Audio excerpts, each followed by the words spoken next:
everyone, today I wanted to share my top 15 songs that Paul McCartney did in the Beatles. If you'd like to skip right to my list, I will have a timestamp on the screen right now to where you guys can go to. And now on to a couple of disclaimers. Number one, this is just my personal opinion and interpretation. I'd love to hear yours down below. Just keep it respectful, please. I'm going to be reading on my phone as I always do. Sorry for any background noise or dust particles that may occur throughout this video.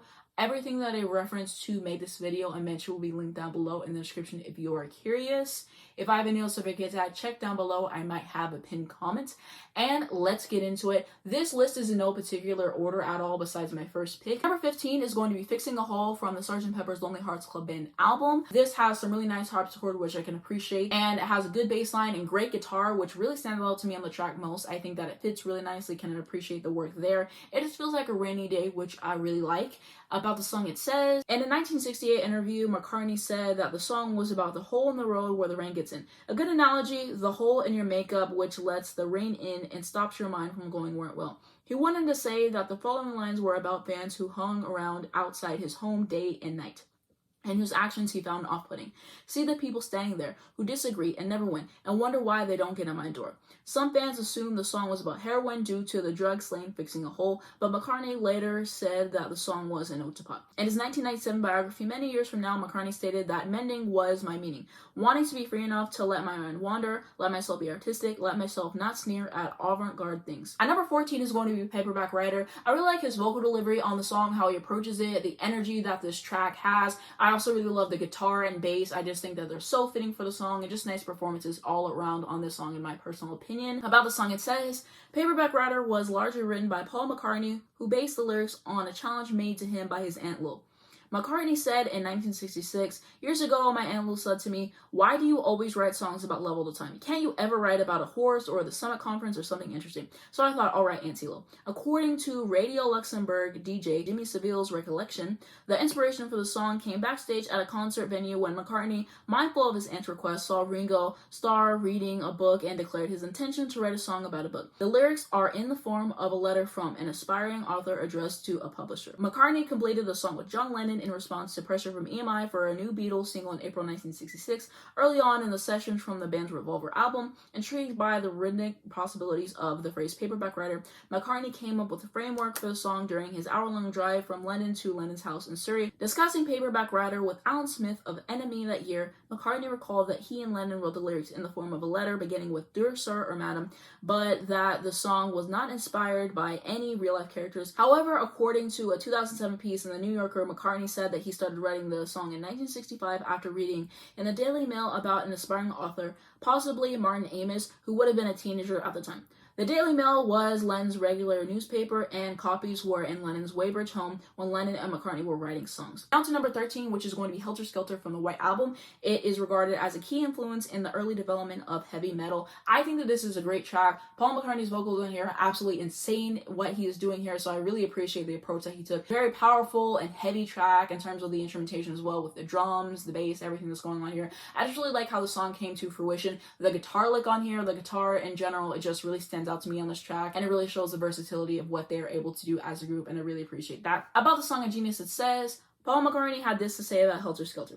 This came about just cause I'd read a review of a record which said, and this group really got us wild. There's echo on everything. They're screaming their heads off. And I just remember thinking, oh, it'd be great to do that one. Pity they've done it. Must be great. Really screaming record. And then I heard the record and it was quite straight and it was very sort of sophisticated. It wasn't rough and screaming and tape echo at all. So I thought, oh well, we'll do one like that then. And I had this song called Helter Skelter, which is just a ridiculous song. So we did it like that because I like the noise. And now to number 12, which is going to be And I Love Her from the Hard Day's Night album. I think this is a gorgeous track in terms of Paul McCartney's vocals. They are very soft to listen to. I really love the music on this track, especially George Harrison's guitar. I feel like it really elevates it there. And just a lovely song to listen to overall. About the song, it says, and I love her. I'd written it and I brought it into the studio and I was showing the guys. George Martin, our producer, said it'd be nice to have an intro on it, you know, just have a little something gliding the song in. So we're sitting around thinking, and George Harrison just went, what about this? To do do do. And I think that song wouldn't be anything without that. He just came up with it, so that was the kind of pace we worked at. Because nobody ever knew what song we were about to record. Me and John would know because we were writing in the previous week, but George and Ringo and the producer wouldn't know, so we'd show them, and in the space of about 20 minutes, they go, okay. And then we just recorded it. So it was a very fast process, and that was a very cool move, you know. he made of that riff. Let's say if you think of that song without that riff, it wouldn't be half as good. And now to number 11, which is going to be All Fall the Sun off of the Beatles for Sale album. I think that this is a really calming track to listen to. I love the guitar in here. I love the harmonies in here. And it's just a really delightful song to listen to overall. Always makes me happy whenever I listen to it. I also think it has great songwriting on here as well. And apparently Paul stated that he wrote the song whenever he was 16, which is super impressive. At the 10th slot is going to be Till There Was You from the With the Beatles album. So this is a cover. It was originally on the Music Man soundtrack. And I think that this is really pleasant to listen to. I appreciate the arrangement that they did and how they kind of made it their own. Paul's vocals on here are very soft, very soothing to listen to there. And then George's guitar work on here is absolutely outstanding. I really love the guitar solo that he did. And the song feels classic to me. There's kind of like a sophistication about it, which I really like. And it's just always been one of my favorites. About the song on Genius, it says, I had an elder cousin, Elizabeth Danher, now Robbins. She was quite an influence on me. Betty would play me records like Peggy Lee's Fever. Peggy Lee did Till There Was You as well. I didn't know that was from the musical The Music Man until many years later. This led me to songs like A Taste of Honey and things which were slightly to the left and the right of rock and roll. I could never see the difference between a beautiful melody and a cool rock and roll song. I learned to love all the ballady stuff through my dad and relatives. Till There Was You, My Funny Valentine, I thought these were good tunes. The fact that we weren't ashamed of those leanings meant that the band could be a bit more varied.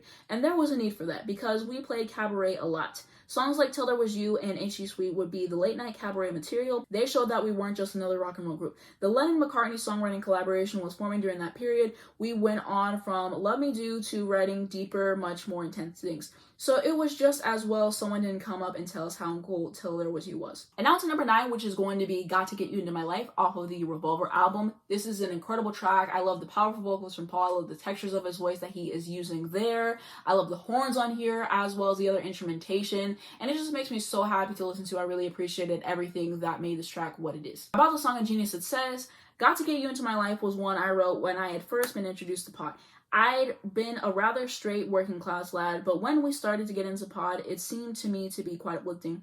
I didn't have a hard time with it, and to me, it was mind expanding, literally mind expanding. So Got to Get You Into My Life is really a song about that. It's not to a person, it's actually about pot. It's saying, I'm going to do this. This is not a bad idea. So it's actually an ode to pot, like someone might write an ode to chocolate or great claret. It also says that it started off as an acoustic number, which can be found on the Anthology 2 album. The Beatles wanted a definite jazz feel. Paul and George Martin were in charge. There was nothing written down, but Paul sat at the piano and showed us what he wanted, and we played with a rhythm track in our headphones. I remember that we tried it a few times to get the feel right, and then John Lennon, who was in the control room, suddenly rushed out, stuck his thumb aloft, and shouted, got it. George Harrison got a little bit involved too, but Ringo sat playing droughts in the corner, Peter Coe. And now to number 8, which is going to be Here, There, and Everywhere off of the Revolver album as well. This is so beautiful to listen to in terms of Paul's vocals, just very smooth. It's a very lush track in terms of the instrumentation as well. And I just really love how it is to listen to. Like, it's really intriguing in terms of where it takes you, and you just always want to know where it goes to next. And so I just really like the composition of the song by itself. I also love the harmonies on here, very tight and well done there, and nice lyrics on here too. About the song on Genius, it says, I sat out by the pool on one of those sun chairs with my guitar and started strumming an E, and soon had a few chords, and I think by the time he'd woken up, I had pretty much written the song, so we took it indoors and finished it up. John and I shared a room, and we were taking off our heavy ski boots after a day's filming, ready to have a shower and get ready for the nice bit. The evening meal and the drinks. We were playing a cassette of our new recordings and my song Here, There, and Everywhere was on. And I remember John saying, you know, I probably like that better than any of my songs on the tape. Coming from John, that was high praise indeed. When I sang it in the studio, I remember thinking, I'll sing it like Marianne Faithfull, something no one would ever know. So that was a little voice. I used an almost falsetto voice and double tracked it. My Marianne Faithfull impression. About the song, George Martin says, the harmonies on that are very simple, just basic triads which the boys hummed behind and found very easy to do. There's nothing very clever, no counterpoint, just moving block harmonies. Very simple to do, but very effective. Number 7 is going to be Penny Lane for Magical Mystery Tour. I think that this is really fun. It's wonderful to listen to. It has a great groove. I love the piccolo trumpet solo on here and Paul's vocals and just the lyrics on here too. About the song in the book, it says, there's a documentary aspect to Penny Lane, though it's best viewed perhaps as a docudrama, which is not so strange since when I was going to John's house in Liverpool, I would change buses at the Penny Lane roundabout, where Church Road meets Smithdown Road, as well as being a bus terminal and a place that featured very much in my life and in John's life.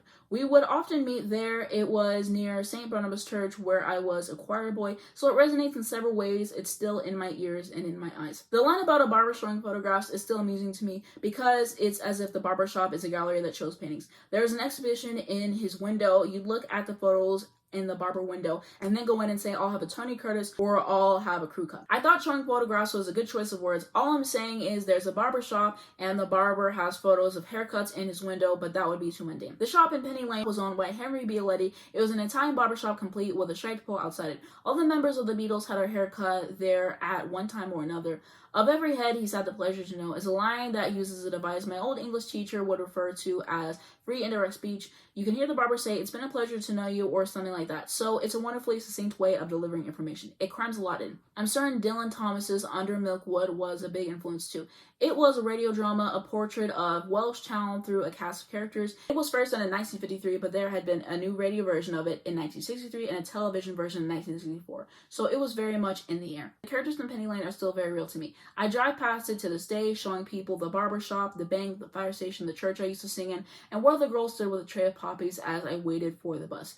That pretty nurse. I remember her vividly. It was Remembrance Day and she had a tray full of paper poppies and badges. Funnily enough, a lot of Americans thought she was selling puppies, which is another interesting image, a tray full of puppies. But no, she's selling poppies and she feels as if she's in a play. She is anyway. The She Is Anyway is very 60s. It's a commentary on its own method. If I were going to write a play about these characters, I'd rather have it be like a Harold Pinter play than something a bit straighter. I like the idea that they're a bit wonky, all these characters. There's something a bit strange about them. And of course, I'd not only seen Pinter on stage, but had been to his house in Regent's Park. We went round once for a party and the bathtub was filled with bottles of champagne. About the piccolo trumpet in the song on Genius, it says, in a November 1991 interview with FL magazine, Paul said, I got the idea for the piccolo trumpet part in Penny Lane after hearing Bach's second Brandenburg concerto in television one day. And on to number 6, which is going to be The Long and Winding Road. The version that I chose is the one from Let It Be Naked. I just like the production on there and the vocal a little bit more. And so what I really love about the song are Paul's vocals. They are absolutely stunning to listen to.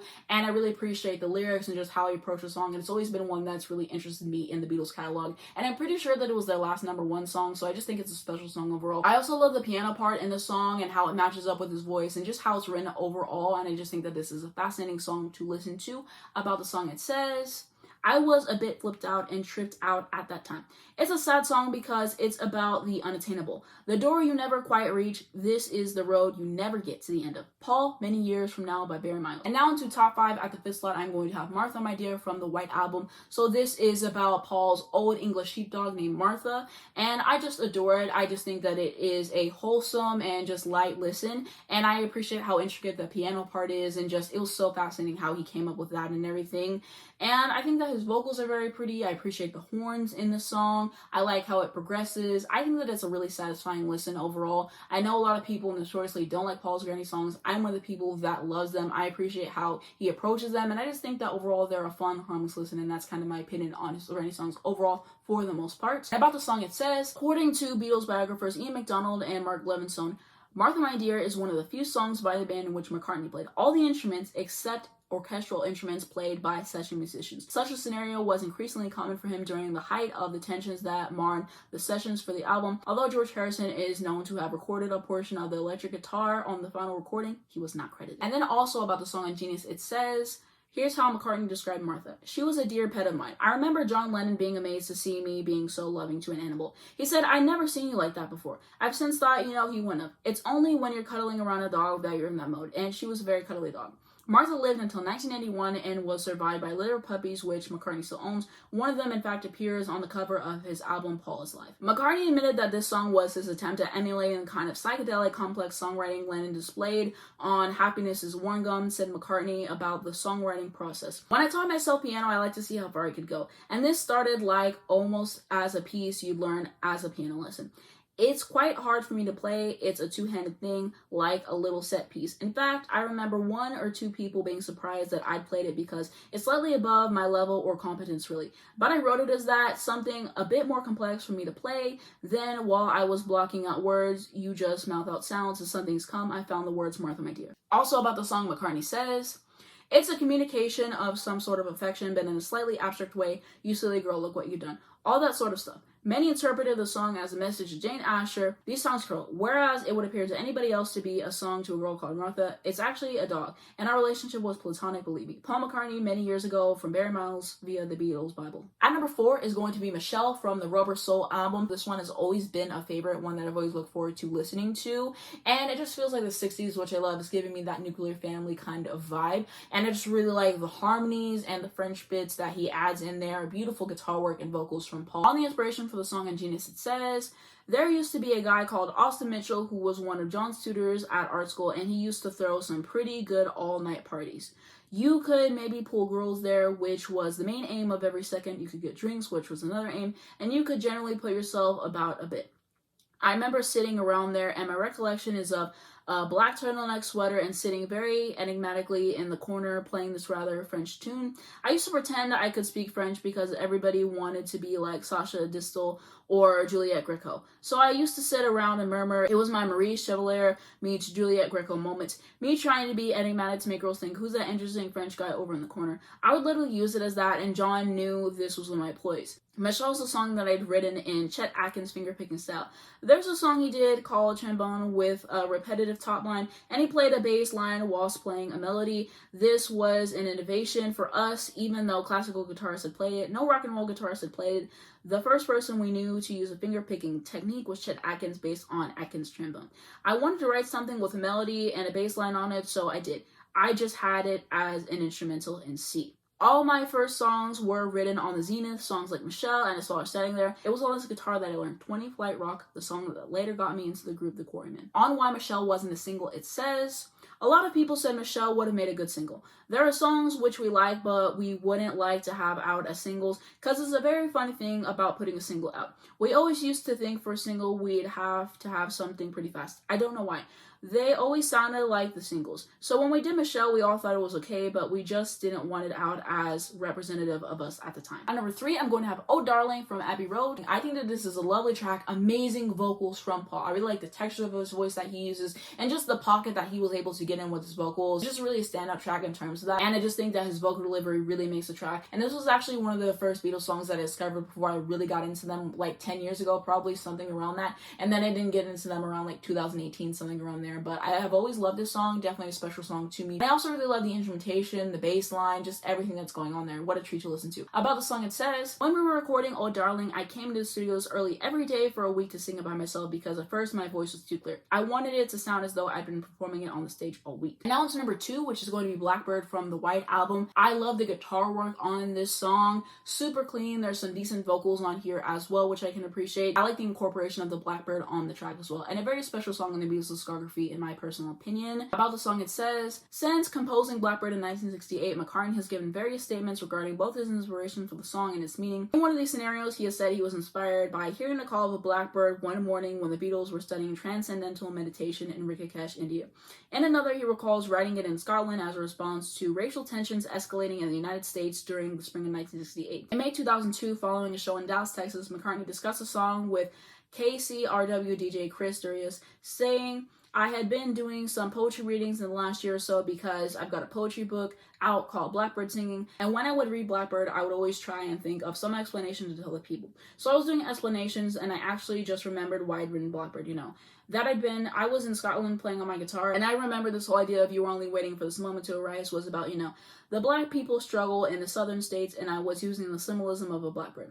It's not really about a blackbird whose wings are broken, it's a bit more symbolic. In 2018, McCartney further elaborated on the song's meaning, explaining that a blackbird should be interpreted as a black girl in the context of the civil rights troubles in the southern 1960s US. I just really appreciate how the song was approached, and I just think that it's a gorgeous track overall. And now to my number 1 pick, which is going to be I've Got a Feeling. I'm going to go with the Let It Be Naked version for this one as well. This song is so refreshing to listen to, and that's what I really love about it. Paul's vocals on here are just immaculate. I really like the way he approaches everything. Again, the textures of his voice. He's just really showing off what he's capable of vocally, which I really like. I like his bass line all throughout here. I love the guitar. I love the drums. I really love everything about the song. The lyrics are nice, particularly too. The way that they're going in on this track and just the way that it builds and like the little section of the song and just how everything comes together is nice. And this is a really nice song to drive to. And this is actually my favorite Beatles song of all time. I don't really know why it is. I think it just stands out a lot to me personally. And I definitely think that this is very underrated in terms of the Beatles discography. Every time people are talking about the best songs, they never never bring up this one. And I'm like, why don't you bring up this one? It's just such an amazing track that I think deserves a little bit more appreciation is all. And that's going to be it for my list. I will actually have a little recap on the screen right next to me, just going over everything we discussed today.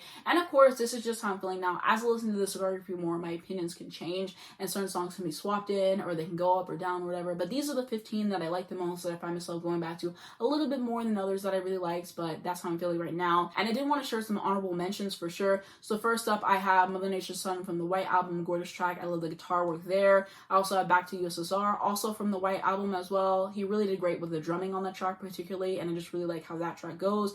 I Will from the White Album, underrated gem in my personal opinion. The Fool on the Hill from Magical Mystery Tour, just exquisite song. I really like what he did there. Hello Goodbye from Magical Mystery Tour. I really like the bass line in the song. That really stands out to me, but I just think it's a cute track overall. And lastly, I have She Came In Through the Bathroom Window written down. And there's a lot more I could add. Those are just honorable mentions that I wanted to share. This was a really fun video too. I'm glad I got around to it. I thought it'd be interesting to do just because the day that this video comes out will be Paul McCartney's birthday. To those who don't know, I am a huge fan of Paul McCartney. I love his work so much. As a singer, I definitely think he's underrated there. He has a really wide range and he's very skilled in what he wants to do, so I definitely appreciate him there. As an instrumentalist, he has so many instruments that he's played and dabbled in. I just really appreciate his chops there. And I also really love his songwriting and just what he brings. Like, he's brought so much to music as a whole, and things would be a lot different if he wasn't around. So I have a lot of respect for Paul McCartney. And if you want to see more videos on Paul McCartney, I'll actually have a card on the screen right here to where you guys can go to, and you can see more stuff that I've done. I actually did a similar video to this, and I shared my top 20 songs from his solo discography. So if you want to check that out, again, it'll be in the cards and everything. And then hopefully in the future I can do one for Wings as well. I think that would be something fun to do. That's going to be it for my favorite songs that he's done with the Beatles. I would love to know if you agree with me, do you disagree with me, anything you think I should have put in the video, what are your picks? Please leave them down below in the comments because I'd absolutely love to read them. But that's going to be it for this video. Thank you so much for watching. If you did enjoy it, give it a like down below. It helps me out a lot in the YouTube algorithm and very much appreciate it. You can subscribe right down below for more videos like this. If you hit the bell next to that, you will get a notification on your phone every single time I post, so you not miss when the brand new video comes out. The first link down below in the description is going to be my second channel. If you want to see more of me, definitely hit me up on there. Hopefully I can be back on there soon. I'm also going to have my Twitter, my Instagram, and my Spotify as well. And I have a few Paul McCartney playlists on my Spotify, so you can check that out if you're interested. And then lastly, I'm going to have links to educate you guys on important situations. Thank you so much for watching this video, and I'll see you in my next one.